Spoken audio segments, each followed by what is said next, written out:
Good morning student. आज हम पढ़ रहे हैं इलेक्ट्रोस्टैटिक फील्ड का अद्वितीयता प्रमेय, हीन्यूकेन्स थ्योरम। इसका यह मतलब रहता है कि ऐसा मान जो एक यूनिक हो, अपने आप में एक अलग हो, ठीक है, ऐसा मान जो एक यूनिक हो और अपने आप में एक अलग हो, वो अपनी अद्वितीयता प्रमेय कहलाता है। जैसे अपन लाप्लास समीकरण के दो मान लेंगे अलग अलग, लेकिन जब उसका डेरिवेशन अपन सॉल्व करने जाएंगे तब वह मान एक ही हो जाएगा, मतलब एक यूनिक मान हो जाएगा, एक अद्वितीय मान हो जाएगा। तो अपन आज उसी के बारे में पढ़ने जा रहे हैं, ठीक है। तो सबसे पहले सबको पता है कि पाइसन्स थ्योरम क्या रहती है, del square E equal to minus rho upon epsilon, ठीक है। ये अपने पॉइसन्स थ्योरम रहती है, sorry, del square phi equal to minus rho upon E epsilon, ये अपने पॉइसन्स थ्योरम रहती है, ठीक है। रो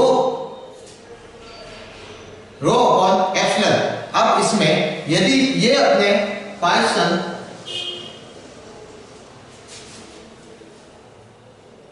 समीकरण, ये अपने पॉइसन समीकरण है, ठीक है। अब इसी की एक फॉर्म होती है जो लाप्लास समीकरण होती है। वह कैसे होती है? इसी का फॉर्म एक लाप्लास समीकरण होता है। वह कैसे होता है? जैसे rho equal to zero condition के अंदर, यदि rho equal to zero condition के अंदर होगा तब phi is equal to zero, ये अपनी लाप्लास समीकरण है, ये अपने लाप्लास समीकरण है। अब रो इक्वल टू जीरो कैसे हुआ? ये रो इक्वल टू जीरो कैसे हुआ? तो अगली पिछली वाली क्लास में मैंने बताया था कि जब एक किसी कंडक्टर को आप इलेक्ट्रिक फील्ड में रखते हो, तब उस कंडक्टर के अंदर के जितने भी चार्जेस होते हैं वह उसकी सरफेस पे आ जाएंगे,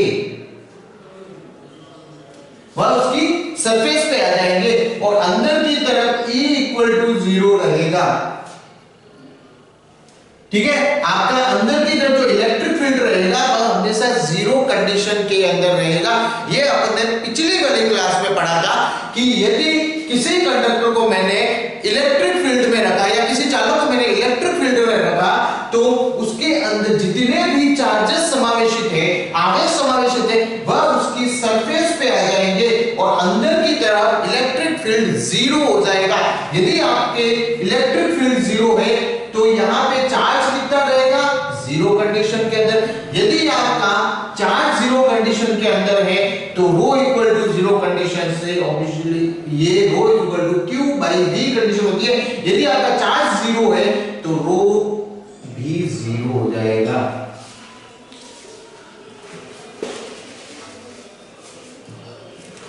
रो भी जीरो कंडीशन के अंदर हो जाएगा। तब ये यहां से अपने पॉइसन समीकरण का ही एक रूप लाप्लास समीकरण है, ठीक है।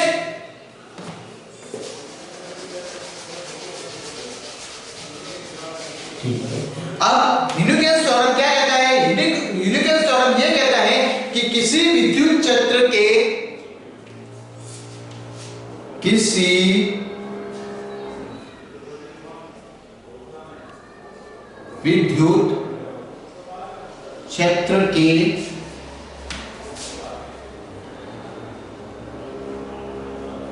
किसी विद्युत क्षेत्र के दिए गए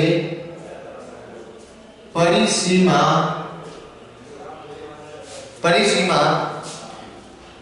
प्रतिबंधों के अंतर्गत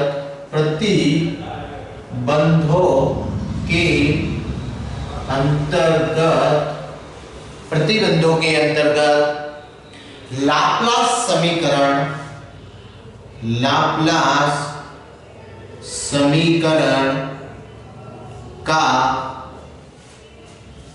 समीकरण का केवल और केवल एक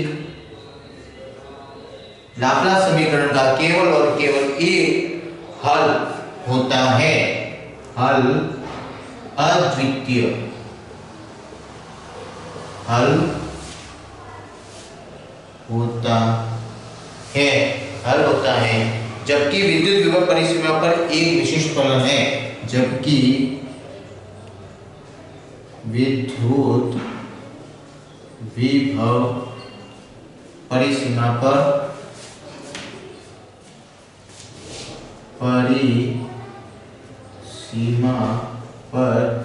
एक विशेष फलन है।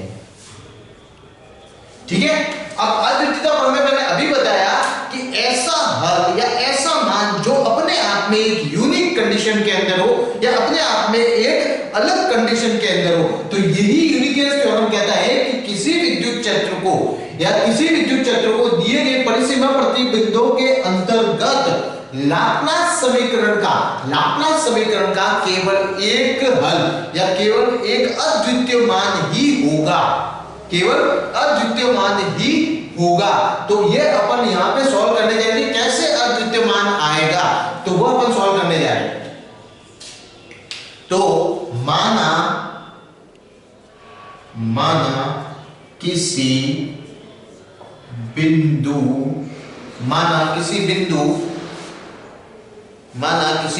क्षेत्र के लिए किसी विद्युत क्षेत्र के लिए विद्युत क्षेत्र के लिए लाप्लास समीकरण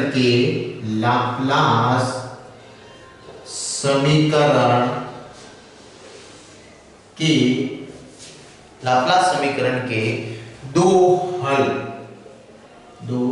दिए। ठीक है, अब अपन ने इसको सॉल्व करने के लिए कि अद्वितीयता प्रमेय को अपन डिफाइन करने के लिए अपन ने लाप्लास समीकरण के दो हल लिए। किसी विद्युत क्षेत्र में लाप्लास समीकरण के दो हल लिए। कौन कौन से? एक तो लिया phi1 और एक लिया phi2 condition.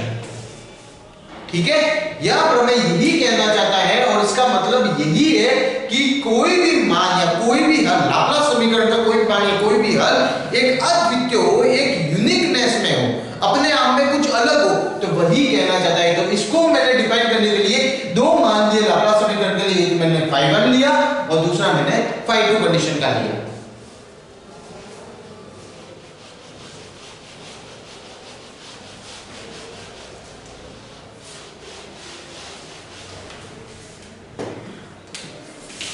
Del square phi1 is equal to 0 और सेकेंड मान कौन सा था अपने पास? Del square phi2 is equal to 0। दो मैंने लाप्लास समीकरण लिए, ये फर्स्ट लाप्लास समीकरण और ये मैंने लिया सेकेंड लाप्लास समीकरण। ठीक है, दोनों के मान लिए। ठीक है, अब आप सब जानते हो कि लाप्लास समीकरण एक रैखिक समीकरण है, बराबर, एक रैखिक समीकरण है।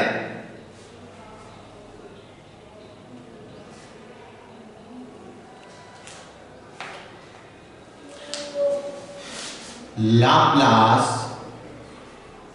समीकरण एक रैखिक समीकरण है,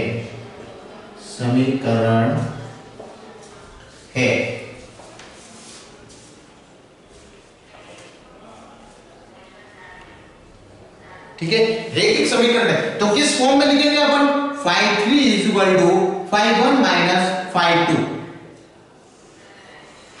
ठीक है, अपन जाते हैं, मैंने यहां पे लाप्लास के दो समीकरण लिए, लाप्लास फर्स्ट समीकरण और लाप्लास सेकंड समीकरण। अब अपन को पता है कि लाप्लास समीकरण एक रैखिक समीकरण है, तो मैंने phi3 को कंडीशन को यहां पे डिनोट किया है, phi3 is equal to phi1 minus phi2, क्योंकि ये एक रैखिक समीकरण है। इसलिए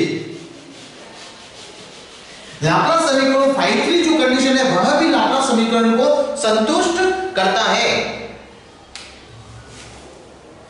जो phi3 कंडीशन है, phi3 कंडीशन विभवांतर phi3 भी लाप्लास समीकरण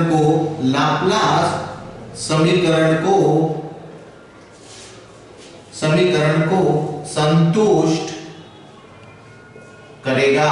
ठीक है, यह भी लाप्लास समीकरण को अपने आप में संतुष्ट करेगा।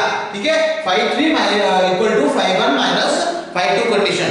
ठीक है, अब लिख लो, तो del square phi3 equal to 0, इस मान को इसमें पुट कर देते। मान लो समीकरण फर्स्ट, तो समीकरण सेकेंड, तो समीकरण फर्स्ट को सेकेंड में रखने पर क्या होता है, तो del square phi1 minus phi2 equal to 0 condition. बस अलग अलग कोष्टक को ओपन कर दो, del square phi1 minus del square phi2 equal to 0 condition. ठीक है,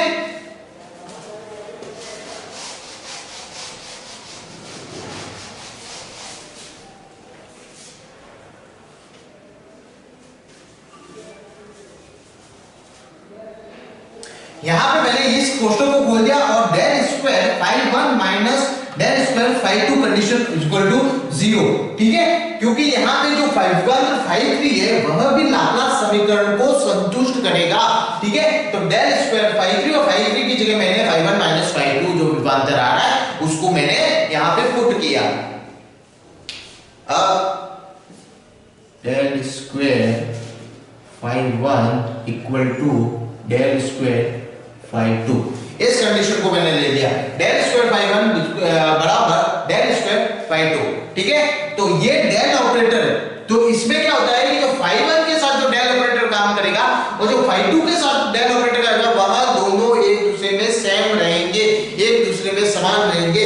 इसका मतलब ये कहना चाहता है कि जो मैंने लाप्लास फर्स्ट समीकरण लिया और लाप्लास का एक सेकंड समीकरण लिया, इसमें जो डेल ऑपरेटर काम कर रहे हैं डेल स्क्वायर और डेल स्क्वायर, ये दोनों एक दूसरे के समान है, एक दूसरे के समान है। जो डेल ऑपरेटर phi1 के साथ काम करेगा वही डेल ऑपरेटर phi2 के साथ भी काम करेगा। तो मैं इसको इक्वलिटी में आपस में एक दूसरे से कट कर देता हूं।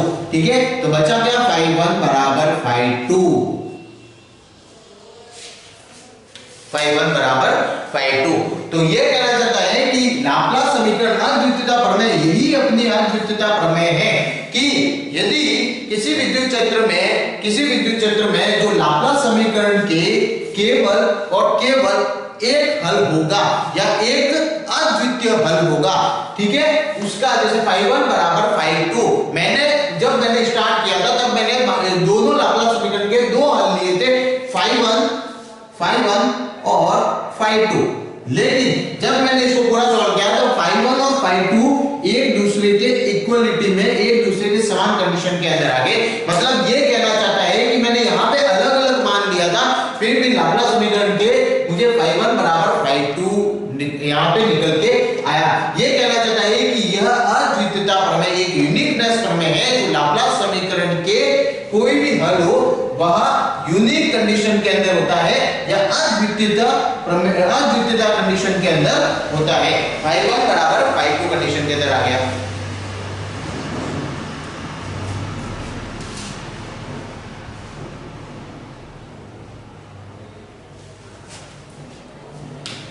अब अद्वितीयता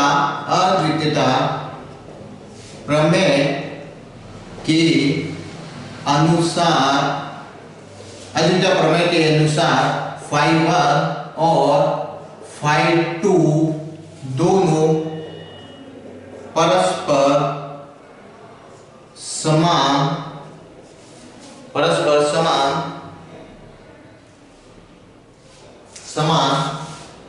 हो जाते हैं।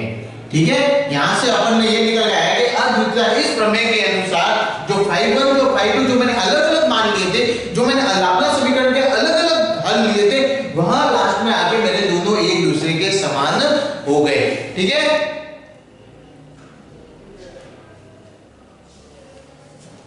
सभी परिसीमा पर phi3 विभव का मान शून्य के बराबर रहेगा, शून्य के बराबर होगा। ठीक है, जो phi3 का मान है वह शून्य के बराबर होगा सभी परिसीमा पर। ठीक है, तो इस कंडीशन में phi3 is equal to 0 condition and phi1 is equal to phi2 condition. ठीक है, ये अपने पास निकल के आएगी कि ये सभी परिसीमा पर जो Q phi3 है विभव है वह उसका मान शून्य के बराबर रहेगा और द्वितीय प्रमेय के अनुसार phi1 और phi2 एक दूसरे के परस्पर एक दूसरे के समान कंडीशन के अंदर रहेंगे। अपन ने स्टार्टिंग में दोनों अलग-अलग हल लिए थे, लेकिन अद्वितीय प्रमेय के कारण ये दोनों एक दूसरे के समान कंडीशन के अंदर आ गया, मतलब एक यूनिक हल आ गया, एक अद्वितीय हल आ गया यहाँ पे। ठीक है,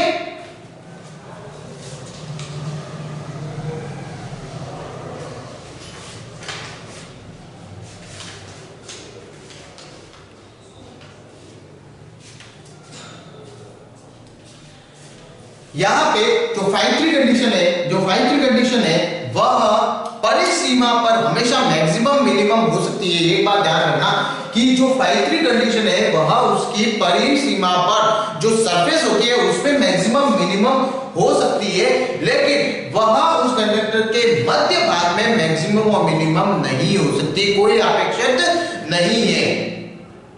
ठीक है, ये बात अपने इंपॉर्टेंट है कि भाई जो phi3 जो विभव की कंडीशन होती है वह चालक के जो परिधि होती है, ये चालक की जो परिधि होती है इसके ऊपर यहाँ पे मैक्सिमम मिनिमम हो सकती है, लेकिन इसके मध्य भाग में वह मैक्सिमम मिनिमा नहीं हो सकती, वह मैक्सिमम मिनिमा नहीं हो सकती, उच्चिष्ट निम्निष्ट नहीं हो सकती, ये phi3 कहता है। तो यहाँ पे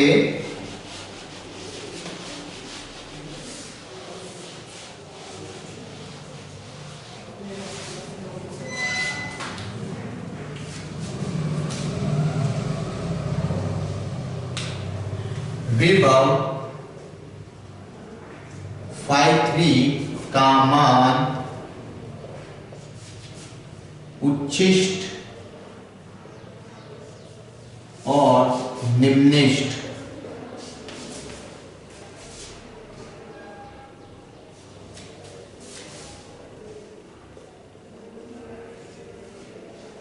मैक्सिमम और मिनिमम कंडीशन। ठीक है, विभव phi3 का मान उच्चिष्ट और निम्निष्ट केवल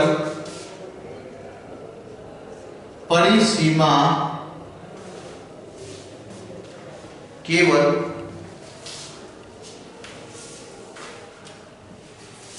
चालक की परिसीमा पर होगा, परिसीमा पर होगा और इसका मान शून्य के बराबर रहेगा और इसका मान शून्य के बराबर रहेगा, शून्य के बराबर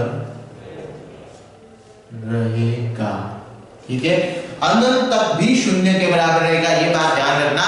यदि चालक की परिसीमा पर जो फाई का मान होगा, इस फाई का मान रहेगा वह अनंत तक कंडीशन में भी शून्य के बराबर रहेगा। वहां पे मैक्सिमा और मिनिमा हो सकते हैं, मतलब ऊपर नीचे हो सकते हैं परिसीमा पर कंडीशन के अंदर, लेकिन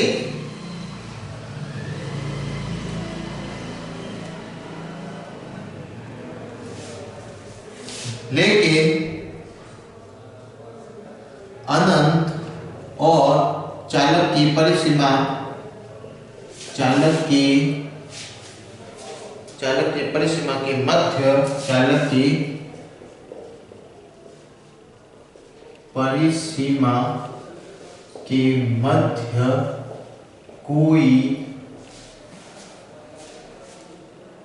उच्चिष्ट निम्निष्ट अपेक्षित नहीं है, कोई उच्चिष्ट और निम्निष्ट मैक्सिमम और मिनिमम अपेक्षित नहीं है। ठीक है,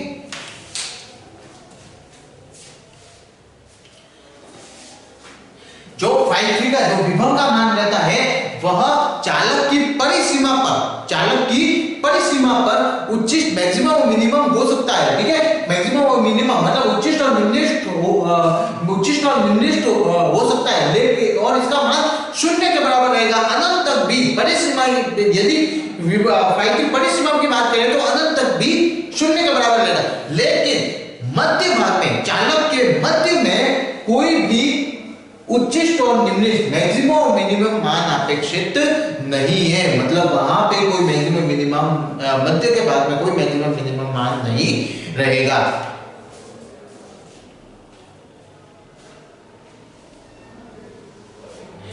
इस प्रमेय से अद्वितीयता प्रमेय से यह पता चला है कि लाप्लास समीकरण के दो अलग-अलग हल लेने पर जब उसका मान एक दूसरे के केवल समान आ जाए और केवल एक मान बन जाए, मतलब अद्वितीय या यूनिक मान बन जाए। जब मैंने लाप्लास समीकरण के दो हल लिए थे और लास्ट में एक समान मान बन गया, ठीक है, या एक अद्वितीय मान आ गया, तो वही अद्वितीयता प्रमेय होती है अपनी।